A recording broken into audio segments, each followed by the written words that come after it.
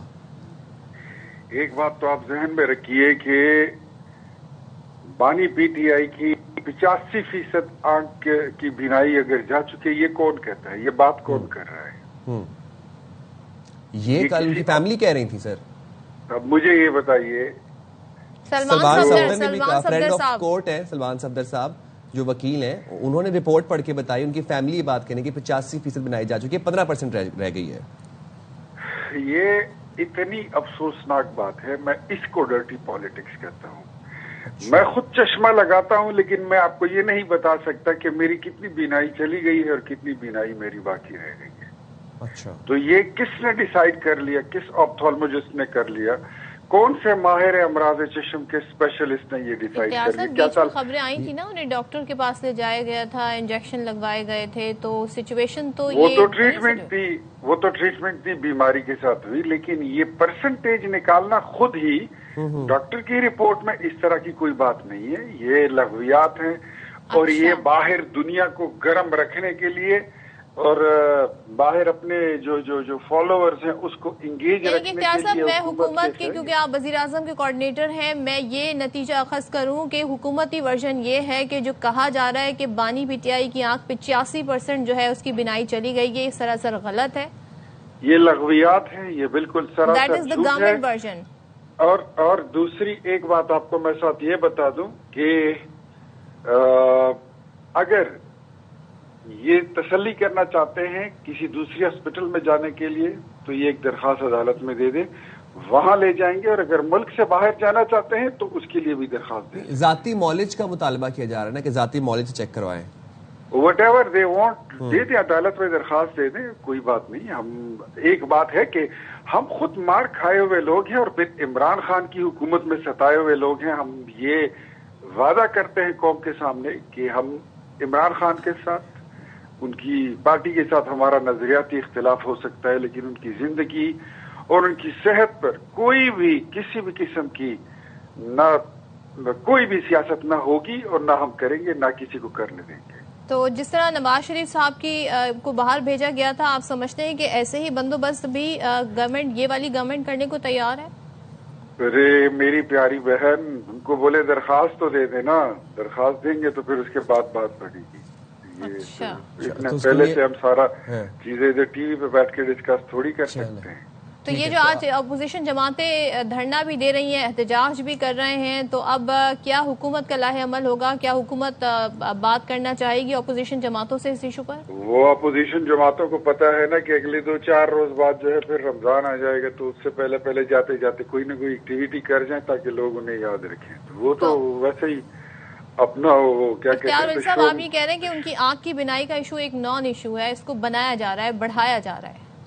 دیکھیں, آپ اگر جیل سے ہم لوگ باہر ہیں نا تو ہمیں بھی بیماری لگ سکتی ہے. جیل کے اندر جو ان کو فیسیلیٹیشن دی گئی ہے, انہی کے وکیل جو ہے, جو وہ فرینڈ آف کورٹ ہیں, ان کی رپورٹ میں پیرا نمبر 12 میں لکھا گیا ہے کہ عمران خان از دا موسٹ پریویلیجڈ قیدی آف پاکستان اس وقت کے دور میں. تو اس سے زیادہ اور کیا بات ہو سکتی ہے؟ فیسلٹیز ہم دے رہے ہیں. باقی جس بندے کو بیماری لگنی ہوتی ہے تو جیل سے باہر بھی لگ سکتی ہے, جیل کے اندر بھی لگ سکتی ہے, وہ سفر بھی لگ سکتی ہے, کہیں بھی لگ سکتی ہے. بیماری اور صحت مندی, تندرستی, یہ ساری لگی بندی چیزیں ہیں. تو اللہ سب کی صحت کو اپنے امان میں رکھے اور ہماری دعائیں ان کے ساتھ ہیں. ڈیلیبریٹلی ان کے ساتھ کوئی یہ جو آپ کہہ رہے ہیں کہ عدالت میں درخواست دیں, تو اگر ذاتی معالج کو بھی چیک کروانا ہے بانی کو, تو اس کے لیے بھی عدالت میں درخواست دینی پڑے گی. یہ جیل سپرنٹینڈنٹ کے اختیارات میں نہیں آتا؟ اپنی معلومات کے لیے آپ یہ اصل میں ایسے لوگ ہیں نا, ان کو کوئی آؤٹ آف دا وے آپ کوئی فیسیلیٹیشن کر دینا تو یہ ایک تو پھر اس کا وہ اچھا تو یہ مانے نہ مانے, لیکن پھر یہ اس کو چیزوں کو گڑمٹ کر کے پھر پیش کرتے ہیں. یہ پھر کبھی کہتے ہیں ہواؤں کا رخ بدل گیا, کبھی کہتے ہیں بادلوں کا رخ بدل گیا, کبھی کہتے ہیں کس چیز کا رخ بدل گیا. پھر یہ اس طرح بہکی بہکی باتیں شروع کر دیتے. تو اچھی بات ہے کہ جو چیز بھی ہو وہ قانون کے دائرے میں رہتے ہوئے ہو, تاکہ کورٹ بھی وہ اصل میں ہے جوڈیشل اس میں ہے امپریزنٹمنٹ میں ہے, تو بہتر ہے کہ جو بھی ہو کورٹ جو ہے وہ آن بورڈ ہو. چلے ٹھیک ہے, بہت شکریہ اختیار ولی صاحب.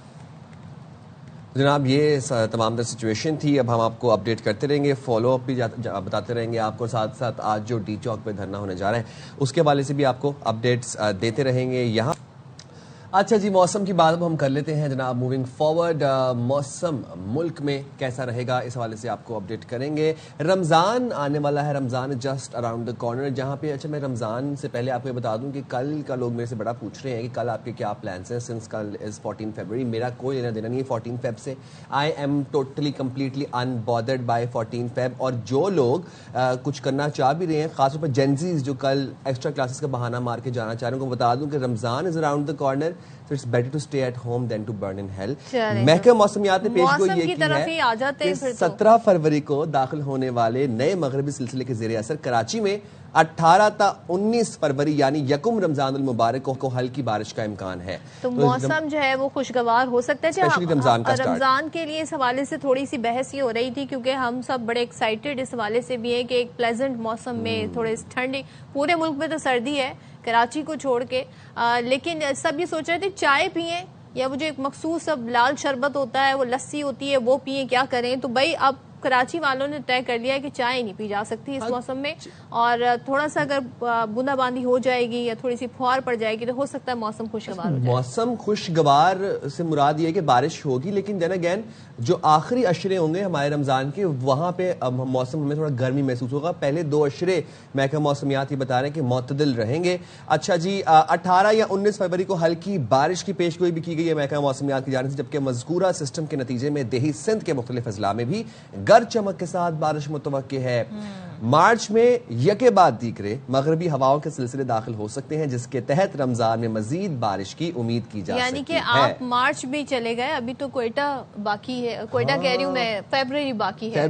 اچھا, کوئٹہ کا خیال کیوں آیا؟ کیونکہ بسنت وہاں پر منانے کا جی سوچا جا رہا, بلکہ فیصلہ ہو گیا ہے. کوئٹہ میں بسنت کا تہوار جلد ہی جشن کی صورت بھی اختیار کر لے گا, کیونکہ آج, کل اور پرسوں یعنی کہ 15 فیب تک 3 روزہ یہ بسنت منانے کا اعلان کیا گیا ہے. جبکہ کوئٹہ میں تو بڑی ٹھنڈ ہے, نہیں وہاں پہ تھوڑے دنوں پہلے برفباری بھی ہو رہی تھی. بات یہ ہے کہ شہریوں میں جوش و خروش عروج پر ہے, اور بازاروں میں رنگ برنگی پتنگیں, مضبوط ڈوریں, پیلے لباس اور بسنت کی دیگر اشیاء کی خریداری بھی اپنے عروج پر ہے. مختلف علاقوں میں لوگ نئی ڈیزائن کی پتنگیں دیکھ کر لطف اندوز ہو رہے ہیں. تہوار پر مقامی ثقافتی پروگرامز, موسیقی اور روایتی تقریبات کا بھی اہتمام کیا جا رہا ہے. مقامی فنکاروں کی پرفارمنسز ہوں گی کوئٹہ میں, روایتی کھانوں کے سٹال سجیں گے, تفریح کے لیے بھی خصوصی انتظامات کیے جائیں گے. تو جناب آفٹر لاہور نا کوئٹہ از پریپیرنگ فار بسنت, اور لوگ بہت خوش ہیں جناب کوئٹہ میں بسنت منانے کے لیے. کوئٹہ میں آپ دیکھیں کیا خوبصورت ویسے نا مناظر ہوں گے جب پتنگیں آسمان پہ اڑیں گی, بادلوں. کنٹراسٹ ہوگا, یہ ہوگا کہ جی سفید چادر کچھ پہاڑوں نے اڑی ہوئی ہوگی, اور دوسری طرف آپ یہ رنگ برنگی پتنگیں دیکھ رہے ہوں گے. تو یہ کوئٹہ کے مناظر ہیں. 3 دن کوئٹہ والے بسنت بنانے جا رہے ہیں, جس میں روایتی کھانے بھی ہوں گے, اور کوئٹہ کے کھانے ظاہر ہے ان کے موسم کے لحاظ سے ذرا مختلف بھی ہیں. چائے, قہوہ, یہ تمام چیزیں جی. ایک ہوتا ہے روغن, کیا کہلاتا ہے جی, روشت جو ڈش ہے ان کی وہ ہے, اور بہت سارے مزے مزے کے پکوان ہیں جس سے سب لطف اندوز ہوں گے. تو اب لاہور میں دیکھ رہے ہیں کہ ایک ٹرینڈ سیٹ ہوا, اس کے بعد ہم دیکھ رہے ہیں دیگر شہروں میں بھی اب لوگ بسنت بنانے. میئر صاحب نے کراچی میں بھی کوئی وہ اعلان کیا تھا کراچی میں, ان کے حوالے سے ان سے منصوبے خبر میں سوشل میڈیا پر دیکھ رہی تھی, جس میں انہوں نے کہا ہے جی کراچی میں بھی بسنت بنائیں گے. تو اس پہ دیکھیں جی پبلک کیا کہتی ہے. پبلک ویسے جنرلی سوشل میڈیا پر تو یہی کہہ رہی ہے کہ ہمیں سڑکیں چاہیے, ہمیں پتنگیں نہیں چاہیے. پتنگیں تو ویسے بھی رمضان میں اڑائی لیتے ہیں. اچھا, مجھے یہ بات نہیں پتا تھی, کراچی والے یہ کہہ رہے ہیں کہ روزے سے پہلے جو پتنگ ہم اڑاتے ہیں نا, وہ مقابلہ آپ کر کے دیکھ لیں. درخواست انہوں نے میئر صاحب سے یہ کی ہے کہ ہمیں سڑکیں بنا کے دے دیں, بسنت ہم بعد میں بنا لیں گے. جناب یہاں پر ہوئی ہے وقت ہوا ہے بریک کا, حاضر ہوں گے بریک کے بعد. Stay there with us.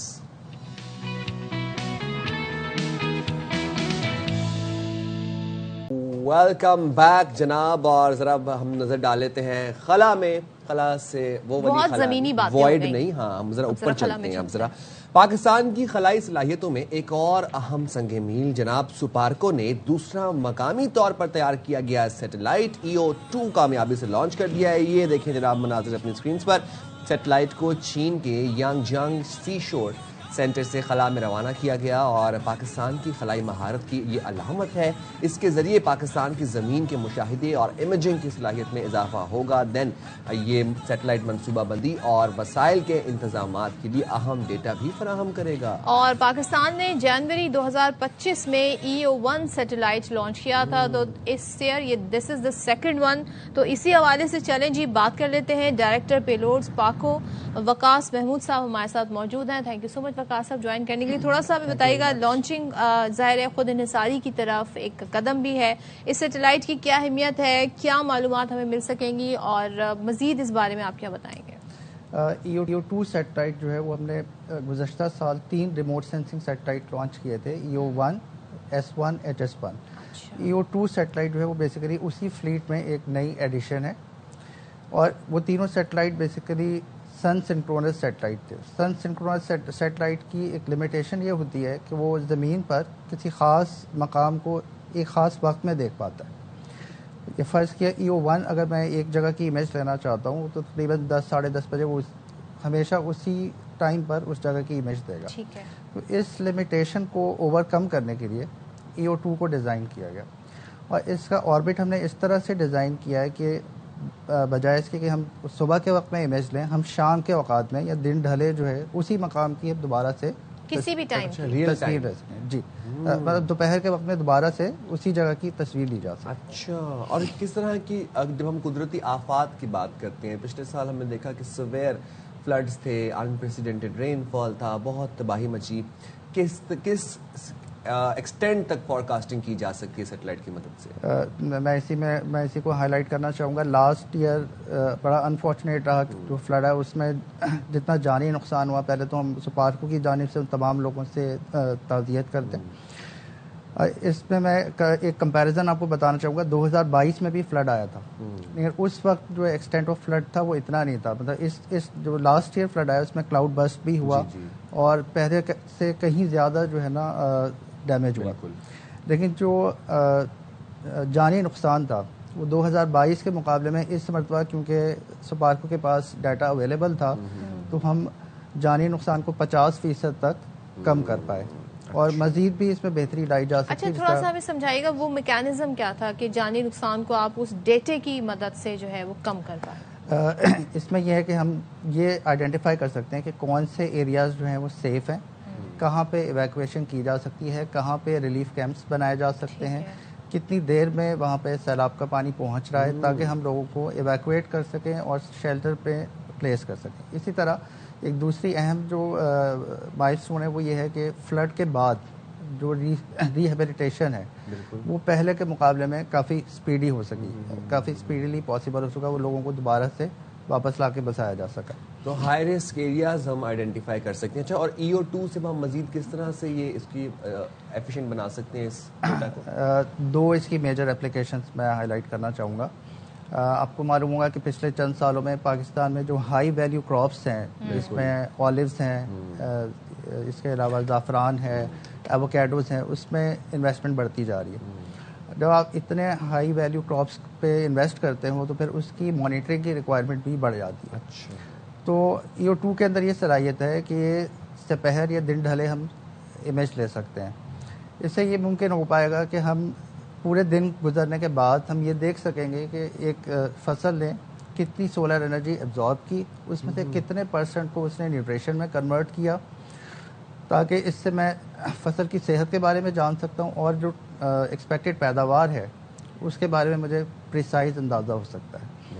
ایک اہم جو سیکنڈ اپلیکیشن ہے وہ یہ کہ جب لینڈ سلائڈ ہوتی ہے تو لینڈ سلائڈ میں اگر میں ایک پرٹیکولر اینگل سے دیکھ رہا ہوں اس جگہ کو, اور میرے پاس دوسرا اینگل اویلیبل نہیں ہے, تو میں اپنا جو ریہیبلیٹیشن یا ریلیف آپریشن ہے وہ اس طرح سے پلان نہیں کر پا سکتا.